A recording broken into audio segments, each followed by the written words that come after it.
Namaste Scorpio, welcome to Healing Life, where healing meets intuition. जहाँ आपकी healing मेरे intuition से मिलती है, यहाँ से सिर्फ और सिर्फ ग्रोथ एंड प्रोग्रेस ही होता है। हम कर रहे हैं 2025 सितंबर के लिए रीडिंग। क्या कह रहे हैं कार्ड्स, क्या कह रही हैं एनर्जीज, लेट अस सी, लेट अस फाइंड आउट।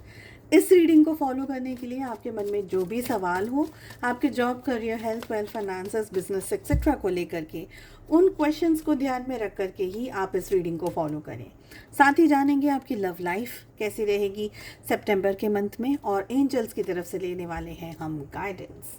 सितंबर का मंथ आपके लिए एक चैलेंजिंग मंथ रहेगा ओवर थिंकिंग को लेकर के। ये मंथ आप स्ट्रेस्ड में रह सकते हैं, परेशानी में रह सकते हैं। कुछ भी सिचुएशन हो, एक बात आपकी बनी रहेगी कि I don't want to harm my feelings, my emotions. मेरे करियर को हार्म नहीं करना है, मेरी हेल्थ को हार्म नहीं करना है। तो आप खुद के प्रोटेक्टिव स्टेट में रहने वाले हैं। आई फील कि ये समय यूनिवर्स आपको ब्लेस कर रहे हैं। नई अपॉर्चुनिटीज़, कोई नई चीज़ें, कोई नई ताकत, नई रिसोर्सेज, नई सोर्सेज की एनर्जी यहाँ पर मुझे दिख रही है।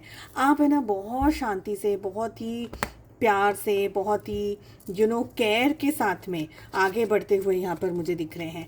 आप प्रोटेक्टिव रहने वाले हैं खुद के दिल को लेकर के, खुद के इमोशंस एंड फीलिंग्स को लेकर के। तो बहुत सारा आप अपने करियर को लेकर के, अपने फ्यूचर को लेकर के भी बहुत सोच समझ करके डिसीजंस लेते हुए दिख रहे हैं। ये समय की एनर्जी बता रही है मुझे कि आप ऐसा कोई काम नहीं करेंगे जिसमें कोई बहुत ज़्यादा रिस्क हो या कोई बहुत ज़्यादा चैलेंजेस हो। तो यहाँ पर एनर्जीज यही कह रही है कि you will be absolutely fine. देखिए, ओवर थिंकिंग डेफिनेटली होगी क्योंकि आप बैलेंस करना चाह रहे हैं, आप चीज़ें समझना चाह रहे हैं, चीज़ें जानना चाह रहे हैं। तो थोड़ा ओवर थिंकिंग डेफिनेटली होगा, लेकिन आप कंफर्म्ड रहेंगे, खुश रहेंगे, पॉजिटिव रहेंगे। कंफर्म्ड इन द सेंस पता है मुझे यही करना है, मुझे यही चाहिए। You will be that sure. थोड़े बहुत ईगो क्लैशेस हो सकते हैं लोगों को लेकर के। लोग शायद आपको इतना अच्छे से ना समझें जितना आप अपने आप को समझ रहे हैं, अपनी सिचुएशंस को समझ रहे हैं। आप अपनी लाइफ में जो पाना चाह रहे हैं, हो सकता है कि लोग उस चीज़ को एग्जैक्टली नहीं समझें। ये भी हो सकता है कि आपको थोड़े बहुत चैलेंजेस फेस करने पड़े। ओके, बट एक बात डेफिनेटली रहेगी थ्रू आउट द मंथ, और वो ये है कि आप अपना बेस्ट करेंगे अपनी सिचुएशन के हिसाब से, जिससे कि आप वो, जैसे वो कुशन्ड बोलते हैं ना कि गिरते हैं पर कुशन के ऊपर गिरेंगे। तो गिरेंगे, कुछ इश्यूज आएंगे, प्रॉब्लम्स आएगी, स्ट्रेस आएगा, बट कुशन्ड रहेगी आपकी एनर्जी। मतलब आपको चोट नहीं आएगी, मतलब आप प्रोटेक्टेड रहेंगे, मतलब आप गाइडेड रहेंगे। आपका दिमाग, आपकी एनर्जी, आपकी ऑरा, यूनिवर्स आपको प्रोटेक्ट करते रहेंगे, आपके एंजल्स आपको ब्लेस करते रहेंगे, प्रोटेक्ट करते रहेंगे। तो ये एनर्जी यहाँ पर बहुत ही प्यारी और बहुत ही खूबसूरत आ रही है। हाँ, डिवाइन के साथ में अपना जो विश्वास है वो आप पूरा पूरा बना करके रखिएगा।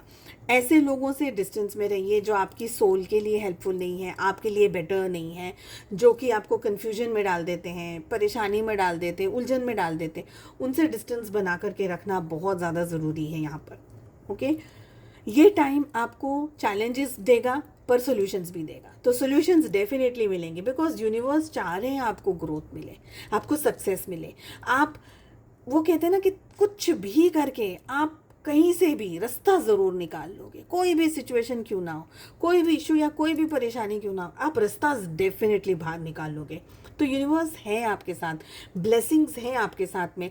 बट थोड़ा सा है ना, ऐसे लोगों से दूर रहिए, रखिए अपने आप को जो कि काफ़ी चैलेंजिंग रहते हैं मन के लिए, दिल के लिए, दिमाग के लिए। थोड़े से टॉक्सिक लोग जो है ना, उनसे आपको डिस्टेंस में रहने की ज़रूरत है।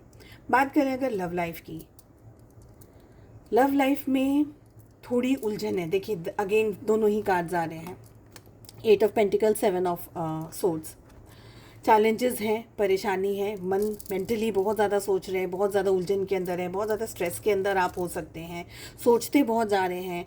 काम भी करना है, रिश्ता भी चाहिए, रिलेशनशिप भी चाहिए।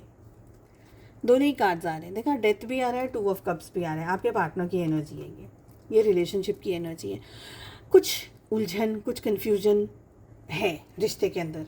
वो भी रिश्ता चाहते हैं, वो भी रिश्ता नहीं चाहते, आप भी रिश्ता चाहते हो, आप भी रिश्ता नहीं चाहते हो, दोनों ही जन सब कुछ चाहते हैं। तो चेंजेस मेजर आ रहे हैं रिलेशनशिप के अंदर। द वर्ल्ड की एनर्जी भी बता रही है कि चाहते दोनों एक दूसरे को हैं, पर फिर या तो कमिटमेंट का इशू है, या रिलीजन का इशू है, फैमिली का इशू, कुछ ना कुछ ऐसा मेजर इशू है जो जुड़ा हुआ है। या तो रिलेशनशिप में मल्टीपल झूठ है, कुछ चीटिंग, कुछ धोखा, कुछ बैक स्टैबिंग, या आपने किया या उनने किया, दोनों में से कोई ऐसी चीज़ है। उनको तो ये भी लग रहा है कि रिलेशनशिप ख़त्म हो गया है, इस रिश्ते में अब आगे कुछ बचा नहीं है। हालांकि मोहब्बत है, प्यार है, फीलिंग्स है, इमोशंस है, सब कुछ है, बट शायद अब वो पेशेंस नहीं रहा। शायद जो आप चाह रहे थे, या शायद जो आपके पार्टनर चाह रहे थे, वो चीज़ नहीं बन रही है, वो चीज़ नहीं बैठ रही है, वो चीज़ हो नहीं रही है। ये एनर्जीज दिख रही हैं रिलेशनशिप में। मुझे लग रहा है कि आप लोगों के बीच में कम्युनिकेशन जो होना चाहिए उस तरीके का कम्युनिकेशन नहीं है, क्योंकि इतनी उलझन, इतना स्ट्रेस, इतनी परेशानी का कारण यही हो सकता है। यहाँ पर 6 ऑफ वॉन्ड्स आ रहा है, मतलब दोनों रिश्ता चाहते हैं, दोनों रिलेशनशिप चाहते हैं, फिर दूरियां क्यों आ रही हैं, रिलेशनशिप में ब्लॉकेजेस क्यों आ रहे हैं, रिलेशनशिप में स्ट्रेस क्यों आ रहा है। कहीं ना कोई एक ऐसी एनर्जी है जो इंटरफियर कर रही है, जो परेशान कर रही है, जो ब्लॉक कर रही है आप लोगों के रिलेशनशिप को, जिसको क्लियर कट समझना, समझाना, अपने पॉइंट ऑफ व्यू को समझना, समझाना, सामने वाले के पॉइंट ऑफ व्यू को समझना, एंड एवरीथिंग मैटर्स। तो कम्युनिकेशन डेफिनेटली इंपॉर्टेंट रहेगा। अगर if it is possible, better to have an open and understanding conversation.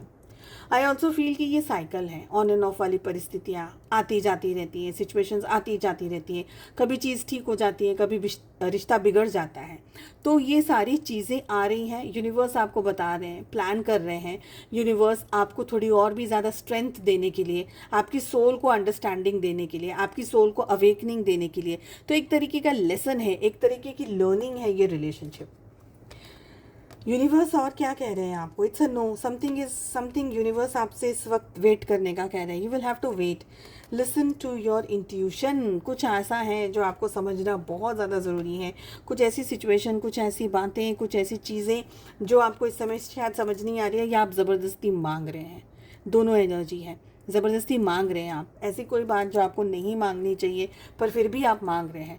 So be a little bit more careful, क्या डिसीजन ले रहे हैं, क्या मांग रहे हैं, क्योंकि कभी कभी हम जो मांगते हैं ना, ईश्वर दे देते हैं और फिर हम रोते हैं कि ये क्यों मिल गया मुझे।